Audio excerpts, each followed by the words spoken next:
Assalamualaikum warahmatullahi wabarakatuh. Hari ini kita akan membahas topik yang berjudul, pendapat itu keduanya sama benarnya. Sehingga, sebagian orang menganggap tidak perlu dibahas, dan akan menimbulkan perpecahan. Oleh Dr. Arifin S. Siregar. Pembahasan, contoh ke-1. Satu pendapat membaca bismillah ketika memulai membaca Al-Fatihah ketika sholat adalah dengan suara nyaring. Kemudian satu pendapat lain mengatakan membaca bismillah ketika memulai membaca Al-Fatihah ketika sholat dengan suara halus.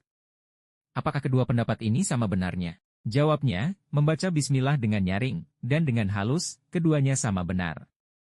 Karena keduanya disokong oleh hadis tiang syahih, maka, beda pendapat ini sama-sama benar menjadi masalah khilafiyah yang tidak perlu diperdebatkan.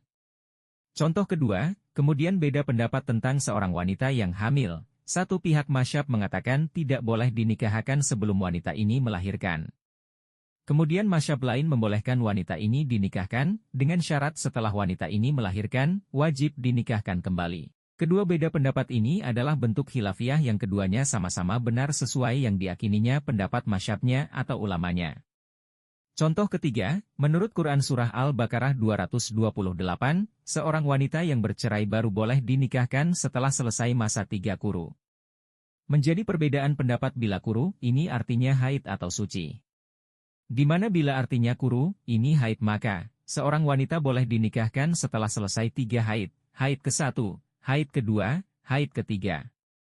Kemudian, tetapi bila quru, ini artinya suci, maka wanita ini baru boleh dinikahkan setelah selesai terjadi 4 haid, yaitu di mana terjadi haid pertama dengan haid kedua, 1 suci. Kemudian haid kedua dengan ketiga, 2 suci. Kemudian haid ketiga, dan keempat, menjadi 3 suci, berarti berakibat setelah selesai 4 haid baru wanita ini boleh dinikahkan. Maka, bentuk beda pendapat seperti ini adalah bentuk khilafiyah. Karena perbedaan pendapat ini, disokong oleh atau akibat dari perbedaan arti kata kamus, apa arti quru, apakah haid atau suci yang sama kuat kebenarnya.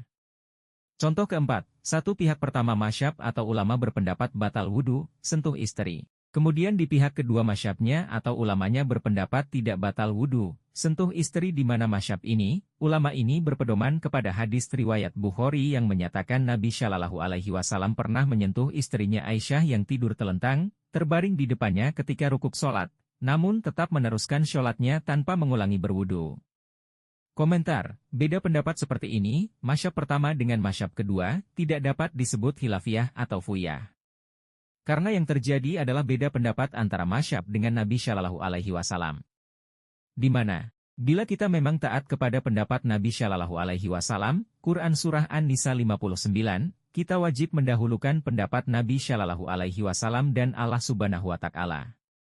Kesimpulannya, bentuk beda pendapat batal wudu ini tidak bisa disebut khilafiyah atau fur'iyah, yaitu pendapat yang benar adalah pendapat yang sesuai petunjuk Nabi Shallallahu Alaihi Wasallam, tidak batal wudu, sentuh istri. Dengan kata lain, batal wudu, sentuh istri adalah pendapat yang batil atau yang salah. Jadi, bukan beda pendapat bentuk khilafiyah, yang sama kebenarannya. Sehingga harus dicari atau diutamakan mana pendapat yang benar dan harus diikut.